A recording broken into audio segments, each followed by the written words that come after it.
Now, let's join ace broadcaster MAMODE AKUGHA as he takes us inside the... Hello out there and welcome. It's Inside the Niger Delta, the authentic voice of Nigeria's oil-rich region. I'm your regular host, MAMODE AKUGHA. The Managing Director and Chief Executive Officer of the Niger Delta Development Commission, NDDC, Dr. Samuel Ogbuku, says the 1.2-kilometer Ka-Ataba Bridge in Andoni local government area of Rivers State, along with other key projects, will be completed within the next few months. Dr. Ogbuku made this known last week during the Minister for Regional Development, Engineer Abubakar Momo, to the Commission. He added that the NDDC remains committed to translating President Bola Tinubu's renewed hope agenda into tangible development across communities in the oil-rich Niger Delta region. The management of the Niger Delta Development Commission, NDDC, led by the Managing Director and Chief Executive Officer, Dr. Samuel Ogbuku, last week received the Minister for Regional Development, Engineer Abubakar Momo, who came for a 2-day working visit. From the airport, the team went straight to inspect the ongoing works at the 1.2-kilometer Ka-Ataba Bridge and Road project site connecting Kana and Andoni local government areas of Rivers State. Engineer Momo, who was pleased with work so far, said the project and many others currently ongoing across the region are all parts of the Renewed Hope initiative of President Bola Tinubu, which is to fast-track development across communities in the region. Mr. President directed that all the ongoing projects in NDDC, particularly legacy projects, must be seen to completion. And when he gave the directive, it was cascaded down to the management of the NDDC and the board.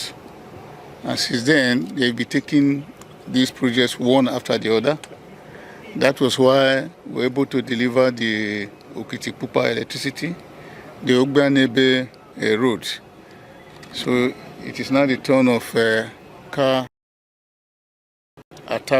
Bridge. For the MD, Dr. Ogbuku has secured the required funding to ensure the project is completed on schedule. When we give commitments that this project is going to complete on record time, it is because we are sure of the funding. Some of these projects we decided to use other means to see how we can also ensure that we achieve better results. The Ogbanebe Road was done through partnership between NDDC and it was actually completed on record time. So this is one of those projects we are partnering with LNG.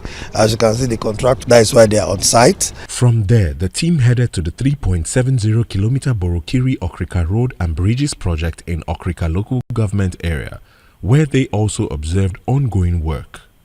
The project, initially awarded in 2012, was conceived to connect Port Harcourt City directly to Okrika, thereby saving commuters the stress of having to go through the east-west road. It consists of 3 bridges, namely Kolabi, Abotoru, and Okpokatoru. Residents of the area who were excited about the accelerated attention shared their optimism.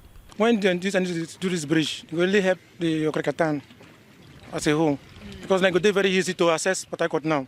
So the tank this system, at least let this bridge be completed so that it will help for development to Port Harcourt, so that even from people from Port Harcourt go feel come inside Okrika, from Okrika then even go. Even some people will not get money, so if they carry like carry move go rich. Business people will come, the Okrika will develop, other people will come. So it go help us away. To round up the business of the day, the NDDC leadership also took the minister to inspect the ongoing work at the Niger Delta Regional Specialist Orthopedic and Cardiovascular Hospital under construction in Port Harcourt. There are new modifications. I mentioned earlier that this building the concept was in 2013. And 2013 till this day is about over 10 years now. And with the advances in technology and equipment, there is a reconstruction of sections of the new equipment that are coming. If we complete them, definitely it's going to be for the benefit of the people of the Niger Delta. And it's also going to support the healthcare system.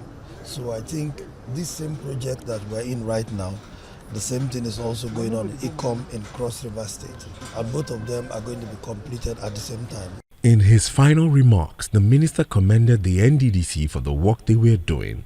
He also noted that the completion of these projects will improve the living conditions of the people.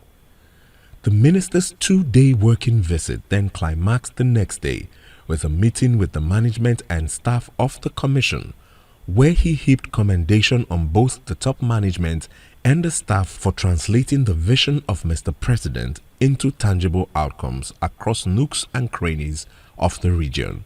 Since I came on board, I've never been invited to settle squabbles in the NDDC, either between the and the board, between the management and the staff. What that goes to show is that there's inclusivity and you're working in harmony. And that can only be made possible if the headship of a system, other side can bring a quarry, and from the onset, they try to avoid it. At the end of the engagement, the NDDC assured the minister, whose ministry directly supervises the commission, that the commission will continue to work in line with the policy thrust of this administration, put smiles on the faces of the people, show the rapid transformation of their communities. Inside the Niger Delta. Bayelsa State Governor Senator Doye Diri has attributed the steady progress being recorded in several ongoing infrastructure and development projects across the state to timely funding and the cooperation of residents who share in his administration's vision of overall transformation in the state. Senator Diri stated this last week during the inspection of several ongoing projects across Yenagoa, Kolokuma-Opokuma, and southern Ijaw areas of the state. Undeterred by alternating light drizzles and heavy showers, the governor's entourage, comprising other top government officials, pressed on with the inspection tour. Their first port of call was Angiama community, where the governor was warmly welcomed by excited residents, many of whom are now engaged in the ongoing construction of the 630-meter bridge across the Noon River.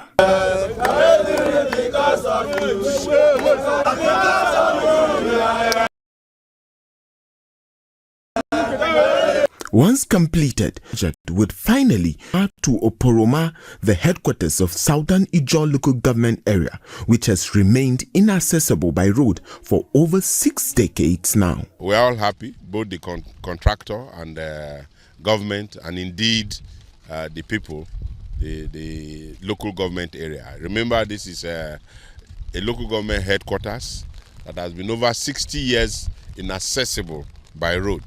And it's a jinx that we are poised to break, and we are breaking that jinx. On the part of government, keeping to its promises and not failing in terms of funding the construction company. The governor also inspected the Glory Drive Phase 3, the Ingbi Link Bridge, the 9-story Secretariat building, as well as the ongoing 25,000-seat capacity stadium in Igbogene, whose groundbreaking ceremony was held in February this year.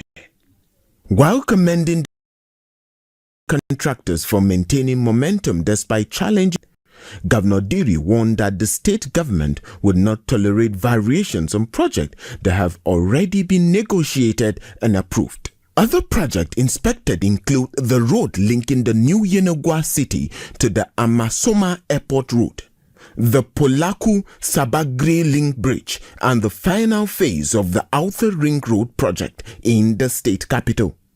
Meanwhile, Senator Diri, who has remained a consistent voice in the fight for resource control and equity for all producing states, said the massive infrastructure drive undertaken by his administration is aimed at blazing a trail of prosperity and opportunity for Bayelsa states. I'm already aware of the level of deprivation in Ijaw land. So the little opportunity that I have, I need to prove. It is not enough to be shouting and criticizing. What have you yourselves done? In another development, Bayelsa State Governor Senator Doyediri has said that his administration will continue to invest in human capital development as a strategic pathway to sustainable growth and improved quality of life for the people. He stated this last week during a meeting where he was honored with 2 awards, one from the United Nations Children Fund in Nigeria, UNICEF, and another from the Nigeria Soccer Ambassadors in recognition of his commitment to healthcare funding and sport development. We will continue to invest in very critical areas of human capacity building, particularly our youth,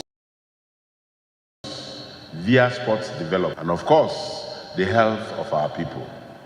And there is no investment that is too much in any of these areas and several other areas. Governor Diri, who dedicated the award to the people of Bayelsa, also thanked members of the State Executive Council for giving him the necessary support to translate his vision and tangible results. Inside the Niger Delta,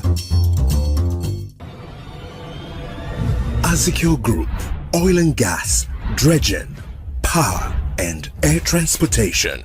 AKUGHA Group, petroleum product sufficiency, energy sustainability and infrastructure development. NDDC at 25.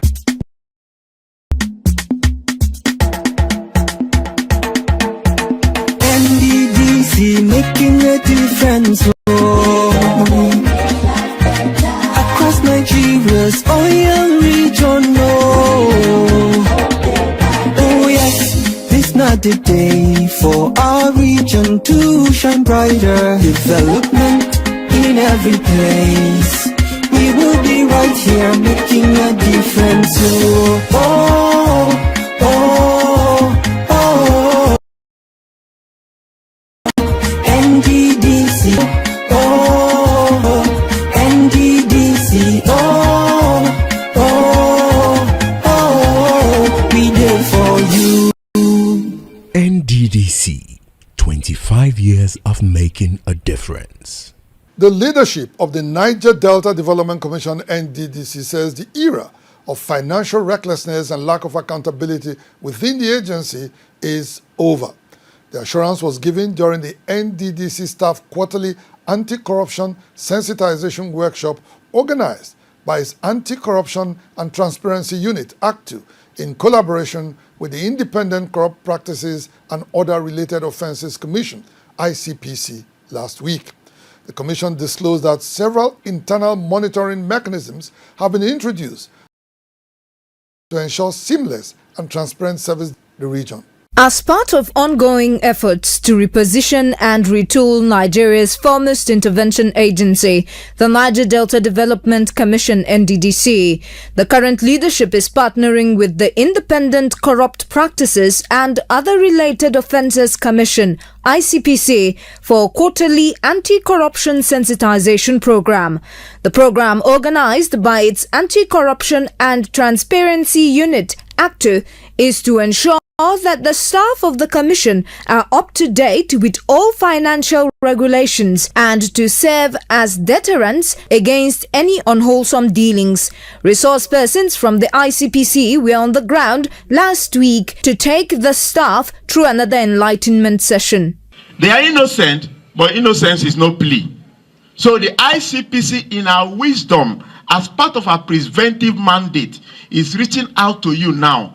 Let's know your real intent. And that your intent is to be conscious of these provisions. This is for them to be careful in what they are doing and also to effectively work in their different places. You know, they will say that ignorance of the law is not an excuse. Decide to come and sensitize them, remind them what they need to know as they execute their duties. That's what we're here to. The managing director of the commission, Dr. Samuel Obuku, who was represented at the event, that the board and management remain committed to upholding the highest standards of accountability and transparency in its service delivery. Mr. Pope agenda wants every part of the nation to be developed, stakeholder, public servants and everybody to be part of what he do in his transformation agenda. So the idea for the MD is to bring the ICPC to sensitize us so that every staff work within the ambits of the law and work in ethical manner such that the commission's performance can only be brought to a betterment and fruition. The whole essence is to make staff aware, because there's this saying that ignorance of the law breaking the law. We are carrying out this exercise, are aware of the offences under the Act and the penalties for breaking these offences. Barrister Renyenka also disclosed the internal monitoring mechanism, a new internal governance structure developed by globally renowned consulting firm KPMG, and now in place operational processes every loophole in the corruption unit. We have we have the whistle blowing policy. We have the code of conduct for staff, and we have the public service rule. Under these laws, offences for breaking these laws, and it's the responsibility of the AKUGHA to bring out the infractions to the members of staff. For just an exercise of necessity, but a reminder to eschew every form of shortcut and inappropriate in the discharge of their duties in the realization of the plans, policies and projects of the NDDC across communities in the region. No doubt in the recent past, the NDDC was enmeshed in several allegations of misappropriation and corrupt practices. However, this is a new era with the current board and management positioning and retooling process that is gradually rebuilding trust, first among the people it was established to serve and also among development partners.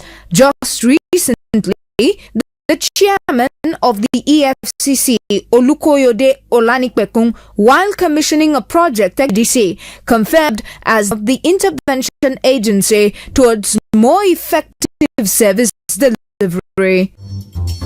Inside the Niger Delta. Despite the approval of $1.5 billion for rehabilitation in March 2021 and eventual resumption of operations at the Port Harcourt refinery in November 2024, the Nigerian National Petroleum Company Limited, NNPCL, this year announced an abrupt shutdown of the facility, citing planned maintenance. The decision, which came barely 6 months after the NNPCL had officially declared the facility operational, understandably triggered widespread condemnation amongst many Niger Deltans and indeed Nigerians. The people are demanding a full-scale investigation into the shutdown. They also asked the federal government to look at the possibility of privatizing the country's refineries, if that is what it will take to finally get them running efficiently. When the Port Harcourt refinery was first commissioned in 1965, it was celebrated as a milestone in Nigeria's quest for energy self-sufficiency and domestic refining. The vision expanded with the inauguration of the Warri refinery in 1978 and the Kaduna refinery in 1980, as well as the new Port Harcourt refinery in 1989. Together, these facilities were expected to meet the nation's growing demand for petroleum products and position Nigeria as a major exporter of refined petroleum products to neighboring African countries and beyond. However, to the chagrin of Nigerians. The 4 government-owned refineries have not solved the country's age-long dependence on imported petroleum products. The scenario that often leads to seasonal fuel scarcity across the country, with dwellers across largely coastal riverine to rich communities of the Niger Delta suffering more than everyone else, despite the fact that the crude oil is gotten from their land. Former President Muhammadu Buhari of blessed memory, in March 2021, awarded a $1.5 billion rehabilitation contract for the Port Harcourt refinery.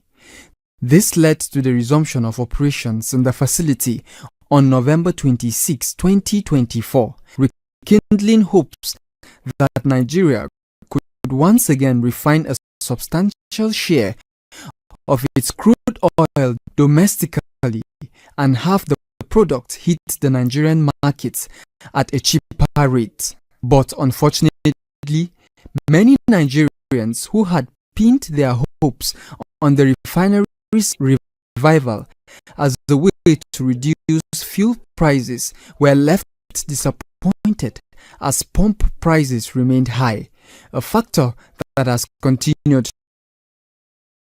drive economic hardship for millions of Nigerians. To make matters worse, barely 6 months after the much publicized restart, the NNPC on May 24, 2025 announced it would undergo another round of maintenance and sustainability assessment for consistent output. This move continues to fuel widespread disappointment among some Niger Deltans and community stakeholders of the Port Harcourt refinery. Most states here categorically that the host community are disappointed. As we speak today, it's over 70 days and the plant is not still on. I was there as a national leader in the oil and gas sector as part of my oversight function, and it's disheartening to see that nothing is happening in the facility as at this hour. There's no work in progress, there's no maintenance going on, workers are site pulling out, contractors are pulling out, contractors are retrenching, lamenting that the project is suffering from funding and the rest. Now we are not feeling good because a lot of money have been spent in that thing today. It's like playing with people, playing with our economy. It's very, very bad. Government have failed us for a long time. System is bad, understand? I think our system is working well. There is no use of spending those kind of money, and at the end of the day, I don't want to say you're sitting it down. Understand? So it's because the system is not good. Amidst rumors of prevent times, the NNPC managing director, Bayo Ojo, had no such plans. However, many community stakeholders and residents of the Niger Delta argue that the only viable path to restoring the country's refining capacity is to hand over the facilities to private ownership and management. To me, may they sell at any private individual so that they can manage it well. If the federal government wants that refinery to work, it will work. It will become a private something.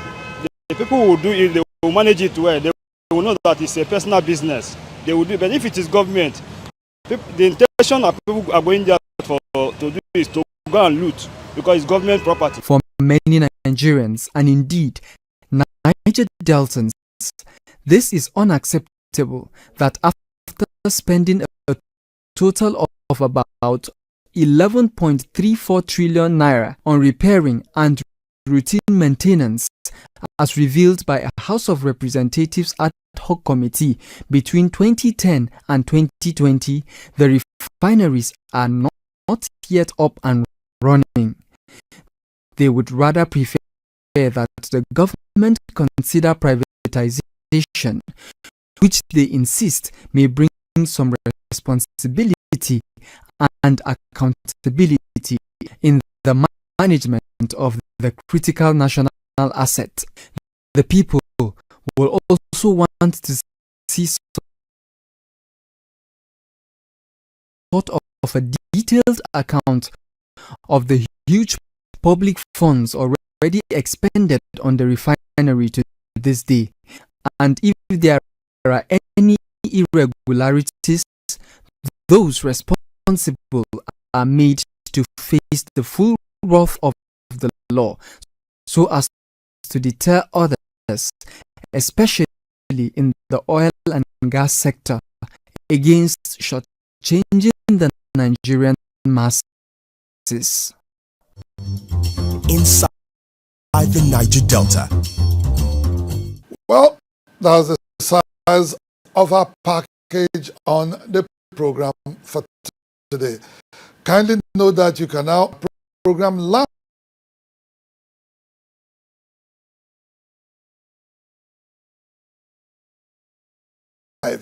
on our YouTube channel at NDNTV Nigeria on Mondays at 9 p.m., Tuesdays at 9:20 p.m. and Wednesdays at 9:30 p.m.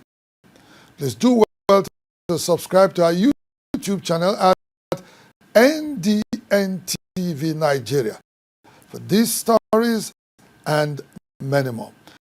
Inside the Niger Delta, the authentic voice of Nigeria's oil-rich region, will be back same time, same station next week. Until then, you can follow us on our social media handles showing right now on your screens. Until next week, I am MAMODE AKUGHA, thanking you for staying with us. Bye for now.